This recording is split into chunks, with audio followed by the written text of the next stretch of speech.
ప్రభుత్వంపై తీవ్ర స్థాయిలో మండిపడ్డారు. గత ప్రభుత్వ హయాంలో సోషల్ మీడియాలో కూటమి నేతలపై అనుచిత పోస్టులు పెడితే మాజీ మంత్రి విడుదల రజని ఎందుకు స్పందించలేదన్నారు. తమ ప్రభుత్వం వచ్చి 4 నెలలు అయితే ఇప్పుడు అనుచిత పోస్టులు పెట్టారని రజని ఫిర్యాదు చేయడం ఏంటి అని ప్రశ్నించారు. రాష్ట్రంలో ఉన్న మహిళపై అనుచిత పోస్టులు చేస్తే చట్ట ప్రకారం చర్యలు తప్పవని హెచ్చరించారు. వెనుకబడిన వర్గాలకి రాష్ట్రంలో ఉచిత డిఎస్సి కోచింగ్ సెంటర్లు ఏర్పాటు చేశామన్నారు. గత ప్రభుత్వం మెగా డిఎస్సి అంటూ యువతిని మోసం చేసిందన్నారు.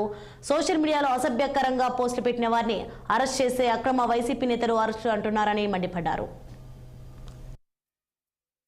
ఏదైతే ఎన్డీఏ ప్రభుత్వం బాబు వస్తే జాబ్ వస్తుందని నమ్మకంతో ఓటేసి ఎన్డీఏ ప్రభుత్వానికి సహకరించారో ఆ నమ్మకాన్ని ఆ మాటని నిలబెట్టుకున్న ముఖ్యమంత్రి మాన్య శ్రీ ముఖ్యమంత్రి చంద్రబాబు నాయుడు గారని తెలియజేయాలి. ఏదైతే ఎన్నికల సమయంలో నా తొలి సంతకం డిఎస్సి అన్నారో ఆ తొలి సంతకం మెగా డిఎస్సికే ముఖ్యమంత్రి చంద్రబాబు నాయుడు గారు తొలి సంతకం పెట్టారు. 16,345 పోస్టులకు ముఖ్యమంత్రి గారు సంతకం పెట్టారన్న విషయాన్ని కూడా మీకు తెలియజేస్తున్నాం.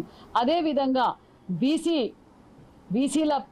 బీసీల ప్రభుత్వం ఎన్డీఏ ప్రభుత్వం అని కూడా తెలియజేయాలి. నిన్నటి రోజు పెట్టిన బడ్జెట్లో కూడా భారీ ఎత్తున అంటే ఎప్పుడూ విని విధంగా 39,007 కోట్ల రూపాయలు నిధులు కూడా బడుగు బడిహీన వర్గాల కోసం కేటాయించారన్న విషయం కూడా మీకు తెలియజేస్తూ మరి బీసీ బడుగు బడిహీన వర్గాల తరఫున కూడా మాన్య ముఖ్యమంత్రి చంద్రబాబు నాయుడు గారికి మరి అదేవిధంగా ఆర్థిక మంత్రి పయ్యావుల కేశవ్ గారికి కూడా ప్రత్యేకమైన ధన్యవాదాలు కూడా తెలియజేస్తున్నాం.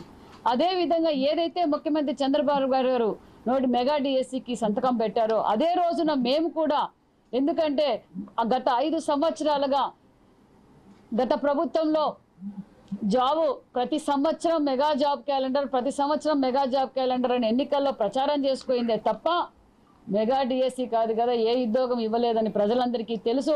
విద్యార్థులను కూడా దగా